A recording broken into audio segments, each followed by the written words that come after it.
A thesis can be more than 100 pages, but a journal manuscript needs to be shorter, focused, and structured correctly. In this video, I'll show you how to start a new thesis to manuscript conversion in Cited Evidence. Upload your thesis, choose the manuscript format, and prepare the document for generation. I'm already logged into Cited Evidence. From the menu on the left side, I'll click Thesis to Manuscript Conversion. This opens the Documents page. This is the main workspace for creating and managing manuscripts made from thesis documents. At the top, I can see three different options. The first option says, Convert your thesis to a manuscript draft with AI. This option is designed for users who already have a completed thesis and want to turn it into a shorter manuscript draft. The second option says, Create manuscripts following academic standards.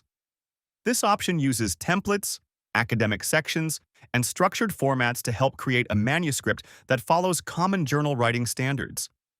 The third option says, Create manuscripts and edit in editor. This option generates the manuscript and also lets the user continue improving it inside the built-in AI editor. Before I continue, let's quickly look at the rest of this page. On the left side, I can see Convert Thesis and My Manuscripts. Below that, there is a Workspace Storage section. This shows how many thesis to manuscript workspaces are currently saved. In the main area, I can also see my previous manuscripts. Each manuscript shows its name, the date it was modified, its document type, and a delete button. At the top of the manuscript list, I can switch between Grid and List View. Grid View displays the manuscripts as cards, while List View displays them in rows. There is also a search bar at the top. If I have many manuscripts saved, I can type the name of a project here instead of scrolling through the full list. Now, I'll return to the new conversion. The tool now opens the upload step. At the top, it says, Start New Conversion. Here, I have two options, Upload or Select from Library. Upload lets me add a thesis directly from my computer. Select from Library lets me use a thesis or document that is already stored inside my Cited Evidence library. For this demonstration, I'll stay on Upload. Now, I'll click inside the Upload area and select my thesis file. The tool supports several document types, including PDF, DOCX, DOC, Markdown, text, and TEX files. In this example, I'm uploading a PDF thesis. Once the upload is complete, the file name appears inside the upload box. Below the file, there is an important notice. It explains that PDF files will be converted and cross-checked against the original document. It also warns that tables, figures, or references that cannot be verified may be marked for author review. This is important because the system does not simply treat everything in the PDF as plain text. It tries to compare the converted content with the original file. However, complex tables, images, charts, and multi-page items may still need manual confirmation. Now, I'll move to the manuscript settings. The first setting is Manuscript Format. The current option is Generic Journal Manuscript.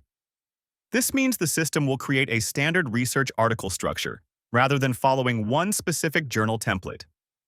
Depending on the available options, a user may be able to choose another academic format. For this demonstration, I'll keep Generic Journal Manuscript selected.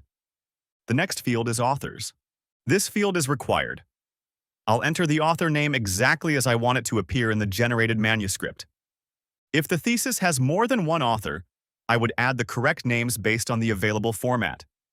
Author information should always be reviewed carefully before downloading or submitting the manuscript. Below that is Optional Title Override. If I leave this field blank, the system will infer the manuscript title from the uploaded thesis. If I already have a shorter journal-style title, I can enter it here. For example, a thesis title may be very long and include the complete location, population, methodology, and study period. A manuscript title is usually shorter and more focused. For this demonstration, I'll leave the field blank, so the tool can create the title from the thesis. Now I'll click Continue to Labeling. This is an important improvement in the new workflow. The generator no longer immediately starts writing after the file is uploaded. Before the manuscript is generated, I need to identify important tables, figures, and charts in the thesis. This helps the generator understand which visual evidence belongs in the manuscript. On the left side, I can see thumbnails for every page in the uploaded thesis. I can click a page thumbnail to open that page.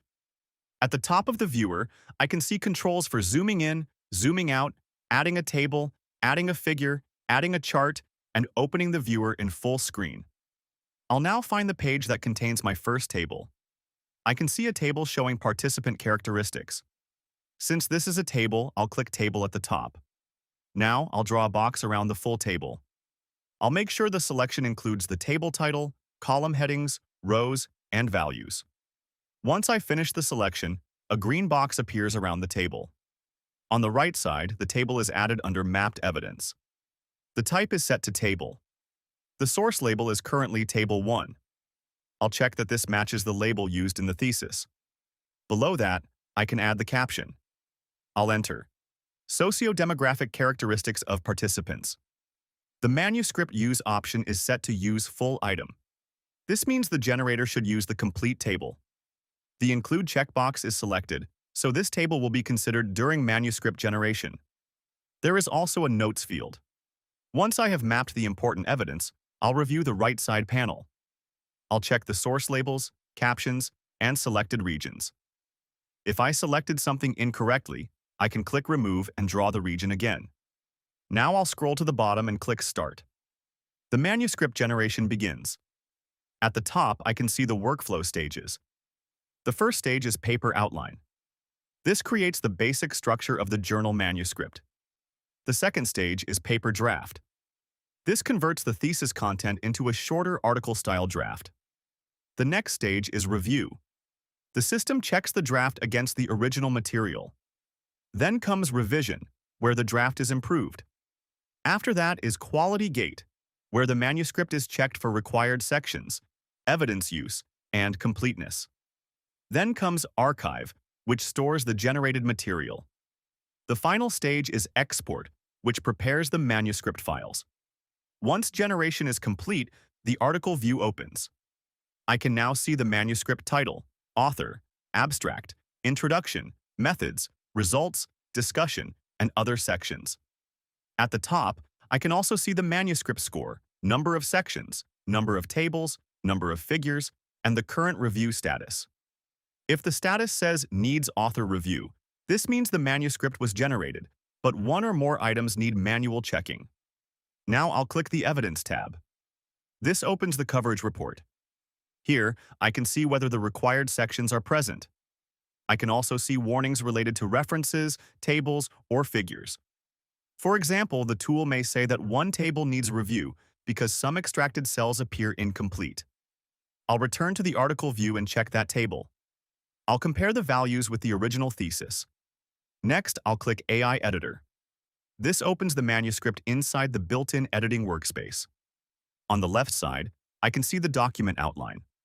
I can click Abstract, Introduction, Methods, Results, Discussion, Limitations, or Conclusion to move directly to that section. I'll click Abstract. Now I can edit the text directly. I can shorten long sentences, correct wording, or improve clarity. I can also use options such as Write with AI, Write On, or Review On for additional writing support. Now I'll return to the manuscript workspace and open the PDF tab. This shows the final manuscript as a formatted PDF. I can move through the pages, zoom in, and check the layout. I'll review the title, abstract, headings, tables, captions, page breaks, and references. Finally, I can download the manuscript as a PDF or docx file. The docx version is useful if I want to apply a journal template or continue editing in Microsoft Word. The PDF version is useful for checking the final visual layout. That is the complete process of converting a thesis into a publication-ready manuscript using cited evidence.